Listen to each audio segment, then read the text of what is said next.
Hey there, fellow memory keepers.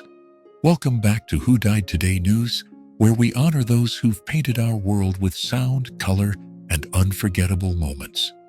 Grab your headphones and open your hearts as we celebrate these remarkable souls. Linda LaFlamme, 1942 to 2024. When music painted the sky. The psychedelic skies of San Francisco dimmed a little on November 7, 2024, as Linda LaFlamme, the keyboard sorceress who helped make It's a Beautiful Day truly beautiful, took her final bow at 82. The woman whose fingers danced across piano keys and created the sonic landscapes of the 60s has joined the great concert in the sky. Some musicians play notes. Linda painted dreams, reflected Grace Slick of Jefferson Airplane. She understood that psychedelic music wasn't just about sound. It was about taking people on a journey. Born in San Francisco during World War II, LaFlamme's classical training merged with the freewheeling spirit of the 60s to create something entirely new. Her work with It's a Beautiful Day helped define the San Francisco sound, particularly on their iconic song White Bird, where her keyboard work created the feeling of flight itself. What set LaFlamme apart wasn't just her technical prowess, it was her ability to bridge classical discipline with psychedelic freedom. "I was trained in Bach and Beethoven," she once said, "but the summer of love taught me that music could fly anywhere the mind dared to go." Her influence extended far beyond her band. As one of the few women in the male-dominated psychedelic rock scene, she opened doors for countless female musicians. Linda showed us that women could be more than just singers, shared Jorma Kaukonen of Jefferson Airplane. She was a complete musician, a pioneer. The San Francisco music community has been sharing profound tributes. David Crosby posted, "Linda's keyboards weren't just accompaniment. They were the wings that carried the music." Carlos Santana added, "She understood the spiritual power of music. Her playing could take you to other dimensions." What many don't know is that LaFlamme continued teaching music until her final months, passing on not just technique, but the spirit of musical exploration to new generations. Music isn't just about playing the right notes, she would tell her students. It's about finding the notes that tell your truth. Her final public performance, just 6 months ago, at a Summer of Love retrospective, saw her revisiting White Bird with a group of young musicians. "The bird is still flying," she smiled after the performance. "It just has new wings now." The Rock and Roll Hall of Fame will honor her with a special exhibition of her keyboards and arrangements, while the San Francisco Conservatory of Music, where she occasionally taught, will establish a scholarship in her name. Tonight, as her beloved San Francisco fog rolls in, we remember a woman who proved that music knows no boundaries of genre, gender, or time. As she once said, "Every day is beautiful when you have music in your heart."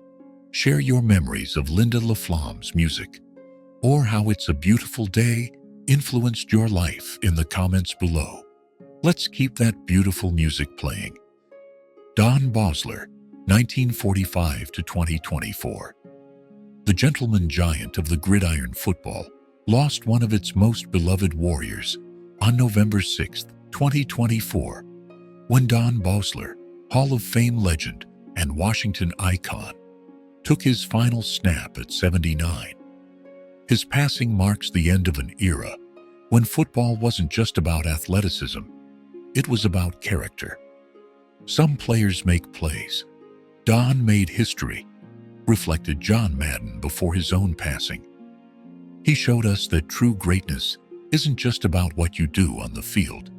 It's about how you carry yourself off it. Born in small-town Pennsylvania, Bosler's journey to football immortality was paved with both grit and grace. His career with the Washington Redskins, now Commanders, spanned 3 decades, during which he redefined what it meant to be both a player and a leader. What set Bosler apart wasn't just his athletic prowess, it was his revolutionary approach to the game. In an era when brute force dominated, he brought strategy and finesse to the defensive line. "Football is chess," he often said, "just played at 100 miles per hour." The NFL community has been sharing heartfelt tributes. Roger Goodell stated, "Don Bosler represented everything great about football." Lawrence Taylor added, "He was the standard we all measured ourselves against." What many fans might not know was Bosler's dedication to youth sports after retirement. He established the Bosler Foundation, providing sports opportunities to underprivileged kids. "Football gave me everything," he once said. "The least I can do is give others a chance to play." His final public appearance was at last year's Hall of Fame ceremony, where his speech about the evolution of sportsmanship in football earned a standing ovation. "The game changes," he told the crowd, "but respect never goes out of style." The Washington Commanders will honor him by retiring his number and establishing the Don Bosler Excellence Award, recognizing players who exemplify leadership both on and off the field. Bosler often said, "Football isn't just about the tackles you make, it's about the lives you touch." By that measure, his career was an unqualified success. Share your favorite Don Bosler moments or how his career inspired you in the comments below. Let's honor a man who proved that true greatness includes both excellence and ethics. When warriors fight different battles, a star's journey to health. From the battles on the football field, we turn to a different kind of warrior, one who proves that true strength often comes wrapped in glamour and wit. Sofia Vergara. Beauty, power, and the battle she won. When Sofia Vergara talks about her cancer journey, she does it with the same fiery spirit and infectious humor that made Gloria Pritchett a household name. At 51, the Modern Family star isn't just surviving, she's thriving, while using her platform to change how we talk about thyroid cancer. "Cancer? At 28? That wasn't in my plan." She often jokes with her signature accent. But life doesn't ask for permission, mi amor. This blend of honesty and humor has made her one of Hollywood's most powerful voices in cancer awareness. What many don't know is that Vergara was diagnosed with thyroid cancer in 2000, just as her career was beginning to take off. Rather than letting it derail her dreams, she turned it into fuel for her ambition. "Maybe it was a blessing," she reflected recently. "It taught me that every moment matters, every opportunity is precious." Her approach to sharing her journey has been revolutionary. Instead of hiding her scar or her story, she's made them part of her narrative. "This scar? It's my medal of honor," she says.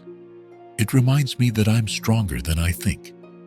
Her Modern Family co-star Ed O'Neill notes, "Sofia doesn't just survive, she conquers." Her energy on set, even while managing her condition, was incredible. She never used it as an excuse, only as motivation. Today, Vergara continues regular monitoring while maintaining a demanding career. Her success serves as inspiration for cancer survivors everywhere. Your diagnosis is part of your story, she often tells fellow survivors, not the end of it. Recently, she launched a foundation focusing on supporting young cancer patients from underprivileged backgrounds. "Cancer doesn't care about your bank account," she says, "but treatment shouldn't depend on it either." Perhaps most inspiring is how she's maintained her joy for life. During a recent interview, she quipped, "My thyroid tried to stop me, but clearly it didn't know who it was dealing with." Never mess with a Colombian woman. Share your messages of support for Sofia's continued health journey or how her story has inspired your own battles in the comments below. Let's celebrate those who show us that every scar tells a story of victory. Thelma Mothershed Ware, 1940 to 2024. The quiet giant who changed America. History's pages grew heavier on October 19, 2024, when Thelma Mothershed Ware, a cornerstone of the civil rights movement and member of the legendary Little Rock Nine, left us at 84. Her passing marks more than the loss of a civil rights icon. It marks the dimming of a light that helped illuminate America's path toward justice. Some people make history. Thelma made change possible, reflected former President Barack Obama. Her quiet courage in the face of hatred showed us what real strength looks like. At just 17, Ware became one of the Little Rock Nine, the brave students who dared to integrate Central High School in 1957. But her true legacy wasn't just in 1957, those first steps up the school's stairs. It was in every step she took afterward, dedicated to ensuring others wouldn't have to fight as hard for their education. What set Ware apart wasn't just her courage, it was her dignity in the face of unbearable pressure. "I wasn't trying to be a hero," she once said. "I just wanted to learn." But sometimes, wanting something so simple requires extraordinary strength. Despite having a heart condition that could have excused her from the challenge, Ware persisted. Ernest Green, a fellow member of the Little Rock Nine, shared, "Thelma taught us that true bravery isn't about being fearless. It's about moving forward despite your fears." Her influence extended far beyond those turbulent days at Central High. After earning her master's degree, she dedicated her life to education, teaching for over 30 years and continuing to advocate for educational equality. "Education isn't just about books," she would say. "It's about dignity, opportunity, and the right to dream." Ware often said, "Change doesn't always come with thunder and lightning. Sometimes it comes with quiet determination and an unwavering heart."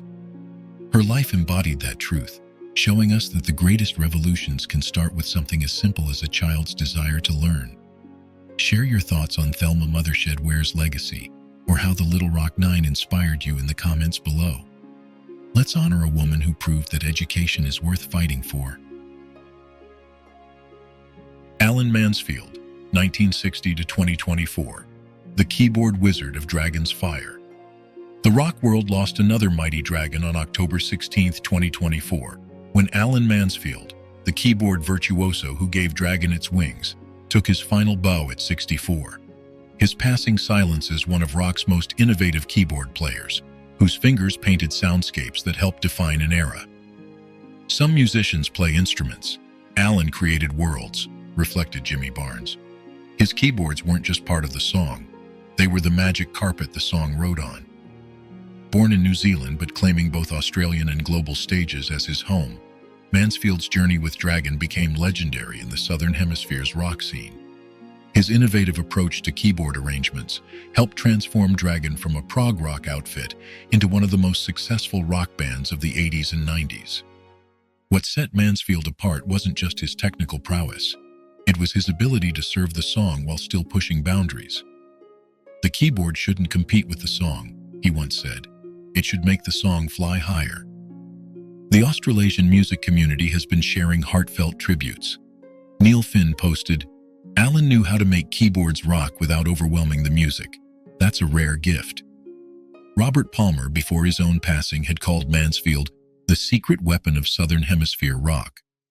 What many don't know is that Mansfield was also a dedicated mentor to young musicians, particularly those interested in the technical aspects of music production. "Technology changes," he would tell them, "but musicality is timeless." His final recording session, just months before his passing, was a collaboration with young Australian bands, bringing his career full circle. "Rock isn't about age," he said during the session.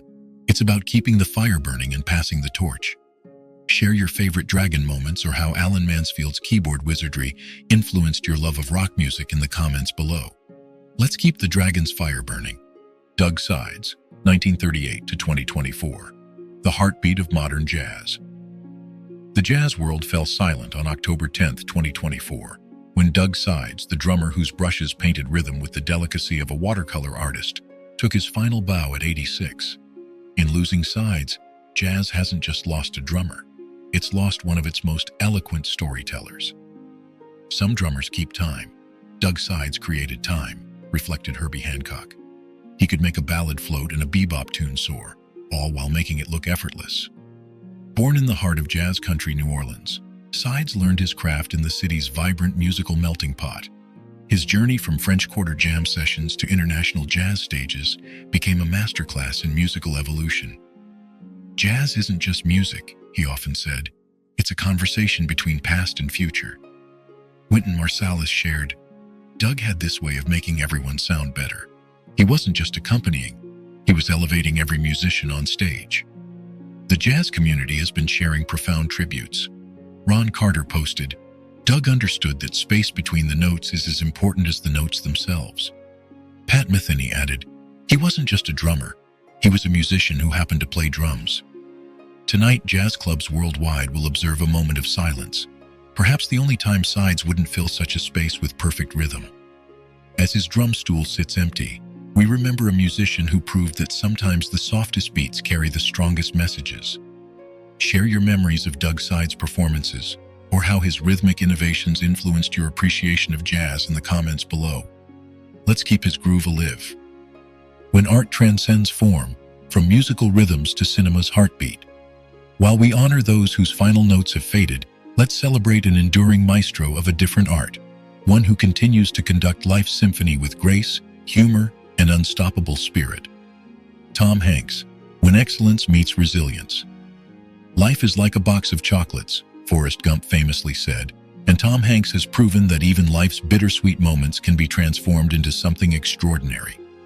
The two-time Oscar winner, beloved America's dad, and arguably the most trusted figure in Hollywood, continues to rewrite the script on how to face life's challenges with characteristic wisdom and wit. But it's his battle with type 2 diabetes, diagnosed in 2013, that's added another compelling chapter to his storied career. Steven Spielberg once said, "Tom doesn't just act, he transforms truth into something unforgettable." This same transformative power now applies to his approach to health challenges. "If there is one thing I've learned," Hank shared at a recent diabetes awareness event, "it's that every Wilson in life needs a friend to talk to, even if it's just your doctor." On managing diabetes while maintaining his career, Philadelphia taught me about transformation, Castaway taught me about survival, and diabetes taught me that every day is a new scene worth getting right. Tom Hanks.